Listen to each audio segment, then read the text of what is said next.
loob ng plastic. Para ulan o init, Brother Oliver. Ready to fight. Yes!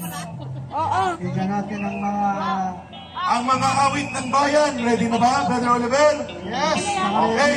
Sa pagsisimula ng entablado at pagbubukas ng pagtitipon sa kampuang bayan, pakinggan natin ang mga mang-ahawit ng bayan at ang mga independent media vloggers. Magsisimula na rin ng kanilang coverage sa pang-10 araw o pang-11 araw ng pagtitipon sa Liwasang Bonifacio.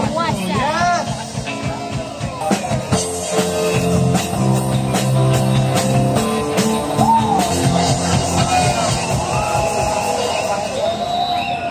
Palpak-palpak talaga. Ayun, mga kababayan, nagsisimula na muli ang pagtitipon-tipon at ang pag-alap ng damdamin ng sambayan ng Pilipino.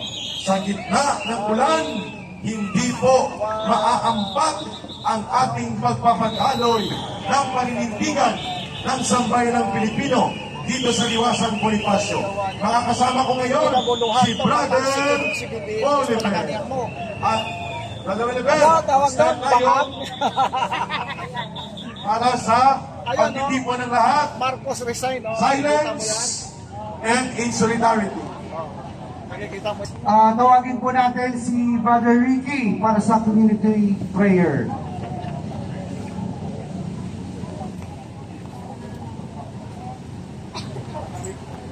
Tayo pong lahat ay manalangin para sa pagpasimula ng ating pagtitipon sa gabing ito.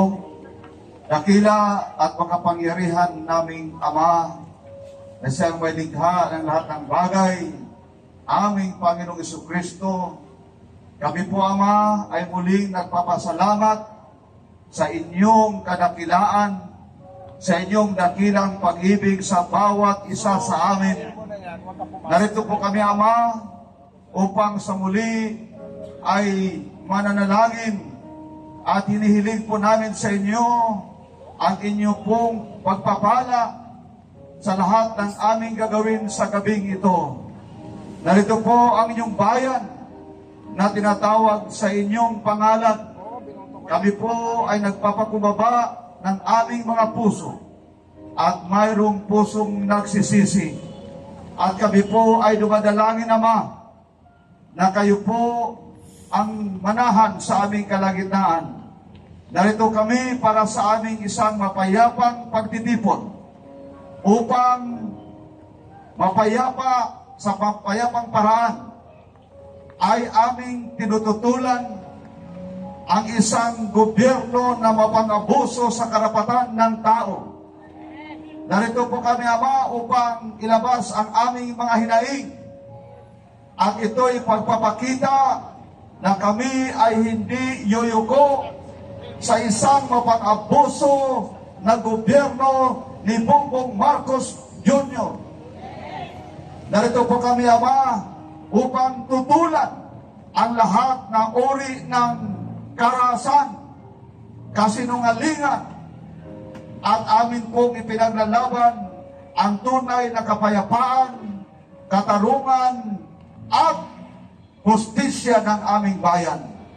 Kaya Ama, kami po ay patuloy na dumadalangin sa ika-11 araw ng aming mapayapang pagtitipon. Kami po ay nagpapasalamat sa kalakasan na iyo'y pinagkaloob sa bawat isa sa amin. Hanggang sa masusunod na panahon, hanggang sa makamtan namin ang aming hinihiling na tunay na kapayapaan, tunay na katarungan at kalayaan, ang tunay na pagbabago na aming pong inaasam. Kaya sa aming pagpatuloy, Ama, itong lahat ay aming pong isinasamot, idinadalangin sa inyong dakila at makapangyarihang pangalan na higit sa lahat ng pangalan, ang aming Panginoong Jesucristo na siyang may likha ng lahat ng bagay. Ang lahat ay magsabi ng Amen. Amen. Tayo manatiling nakatayo para sa ating pambansang awit. Dahil dyan, magbabalik muli ang mga mang-aawit ng bayan upang pagsimulan na namin ni Brother Oliver ang daloy ng talakayang bayan sa gitna ng kampuhan ng mga mamamayan. Bigyan natin muli ng pagsalubong ng palakpak sa gitna ng ulan ang mga mang-aawit ng bayan.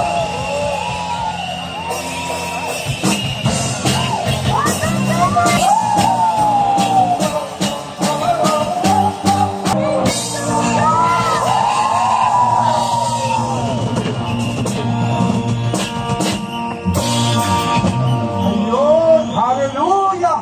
Mga kababayan, nagsisimula na, Brother Oliver, ang pagbusilak ng damdamin ng sambayanang Pilipino na hindi maangkat ng ulan. Yes! Ulan lang yan! Pilipino kami! Pilipino kami! Good news, good news! Bago ang unang tagapagsalita, Brother Oliver, na ikaw ang magpapakilala, Yes! ay tuloy na bukas ang Senate Ocular Inspection sa compound ng Kingdom of Jesus Christ. Biyernes tayo ng Panginoon! Sa umaga, Amen! alas 9, magsisimula ang ocular inspection at kaninang umaga na interview namin si Senator Bato de la Rosa. 4 na magigiting na senador ang titingnan direkta, Brother Oliver. Yes. Mga kababayan, ang kalagayan sa loob ng inatake at nilusob at dinahas na compound ng Kingdom of Jesus Christ. Sino-sino ito, mga Brother Oliver? Yes! Ang pupunta bukas ay sila, Senator Bato de la Rosa. Palakpakan. Number 2, pupunta din bukas si Senator Ruben Padilla. Number 3 na konfirmado, pupunta din bukas si Senator Bongo. At ang isa na pupunta, sabi nila, ito ang mabuting Marcos. Ang pangalan niya ay Senator Amy Marcos.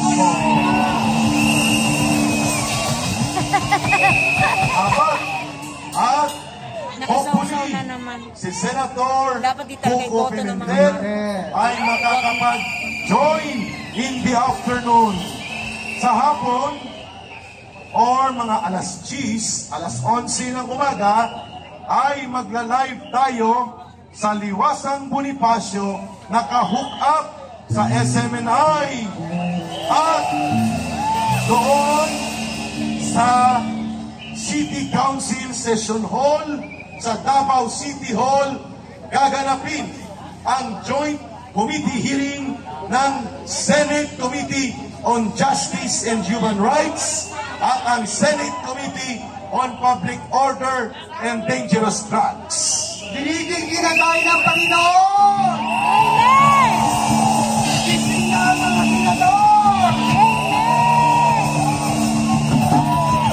Ngayon, pakinggan natin! Problema, naghahanda na sila. Nakita mo, wala na mga less. Bago ang pag-introduce Baka mo natakpan na yung malalim na butas. mamamahayag Mga sa basura nga, internet di ba? media Kalakal na. ay Mga garbage pa. todo ang hakot Kung ng kunwari mga ko, nung pala alipores pumunta yung Soko, ni para lang Marcos walang Jr. matrace eh. ng Hindi naman simento, pala Soko yun eh. graba, Kunyari sa at kasukuhan nga, papasok nakakasuka nga. sa compound Suka. simula pa noong 2 gabi. At ang bagong brand ng semento ay tinatawag na Nature's Spring. Bakit, Brother Oliver? Kasi Nature's Spring ang gagamitin nila ng tubig! tinago nila sa ilalim ng mga bottled water na Nakita pa Nature's talaga Spring. yung sa imada. Ayan, panoorin po natin! Ayun! Ayan! Mga boss! Yan! Semento. O simento, kilo-kilo at unti-unti itong pinapasok. Ano kayang gagawin? Alam Ano na. gagawin yan? Alam na, isang semento si Brother Torre. Oliver, bago Ng ang buhay. ating unang Semento tagapagsalita, ng buhay.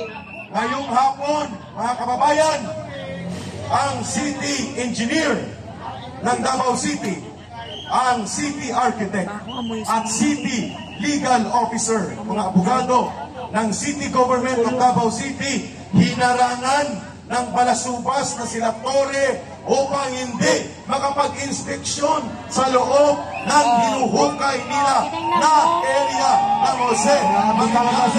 Torelista kaya ng mga gawain nito mga to. Yun, Torelista. ito na, brother, upang dagdagan ang mga pahayag, ikaw na ang mag-introduce ng Ayan. ating unang tagapagpahayag. Oh, magandang gabi mga vloggers.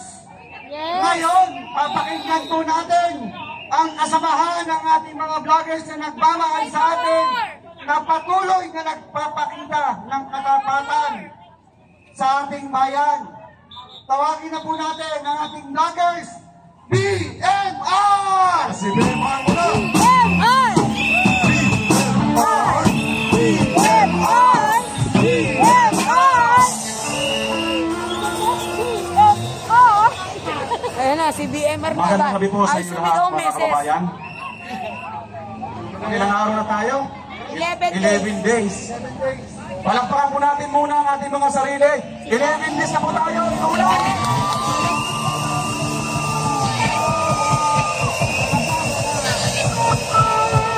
Hindi po tayo inuulan ng ayuna.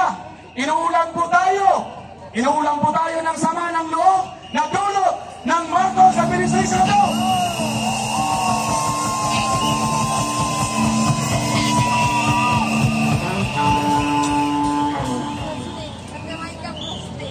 Maraming salamat pala sa inyo lahat dahil 11 days, umulan, umaraw, hindi po tayo nagpatinag mga kababayan. Oh, true yan.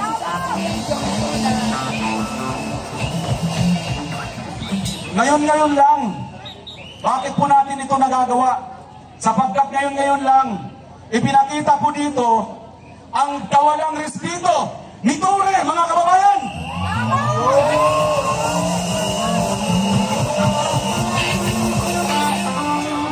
Pag-umpisa pa lang natin kanina, dumating tayo, nakikita na natin sa live video ng KOGC ng SMNI, doon po ngayon sa compound, at nakita ang mga taga-Senado na mag-i-inspection doon, ay hindi na kaagad pinapasok. Ang kapal na mukha mo, Torre!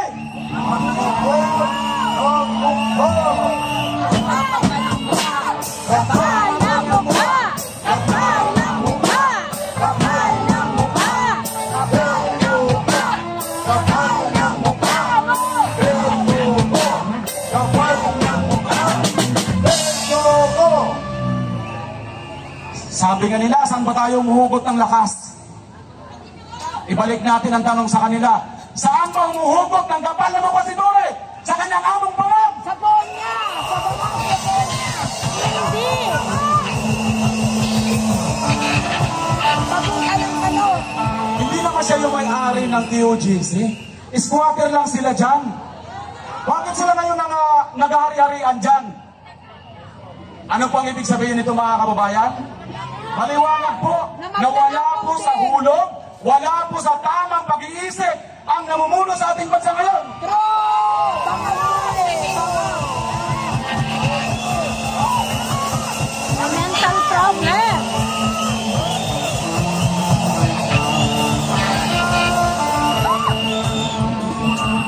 Napansin nyo, every time na lang na mayroon tayong gaganapin, natatakot sila. Bakit? Tingnan nyo yung Martes ng napakarami po nagpuntahan dito. Nagpalabas sila ng sarili nilang multo para lituhin ang taong bayan.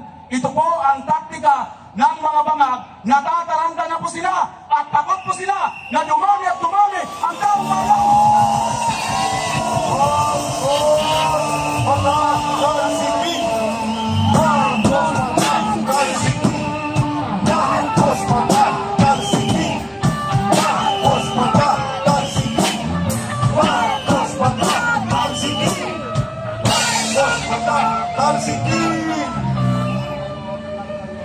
Alam nyo, mga kababayan, sa hirap ng ating dinanas bago nakarating dito, hindi po ito naging hadlang sa atin. Katunayan po, ang Metro Manila ngayon ay binabaha, mga kababayan. Hindi lang po Metro Manila, yung karatig, mga lalawigan ng Metro Manila binabaha, pero hindi po itong nagpapigil sa atin para hindi po tayo makarating dito. Maliwanag po ito, mga kababayan, na hindi po tayo naririto dahil lang sa ating sariling interes. Hindi lang po ito interes ng DOJC, ni Pastor Tibuloy o ng STB9. Interes po ito ng sambayan ng Pilipino na hanggang ngayon hindi pa may paliwanag ni Bagak kung nasaan napunta ang 1.4 billion araw-araw na winaldas nila ni Tambaloslos. Nako, mga kaubayan, at hindi pa po kayo nagising yan, aywan ko na lang sa inyo. Mga kasama ko, mga vloggers, maraming salamat din sa inyo. Ayun, si Tambaloslos daw nagbibigay ng ayuda sa Davao. Nilangaw! Nilangaw! Nilangaw! Nilangaw! Nilangaw! Tambaloslos! Tambaloslos! Bago ako magtapos, papasalamatan ko po ang POJC at ang STB9.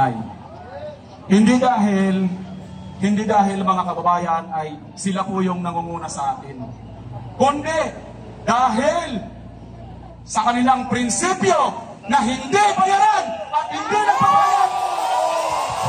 Maraming salamat!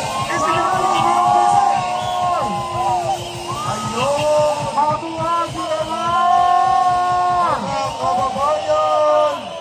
Brother Oliver! Ang galing mo talaga, BMR. Idol kita.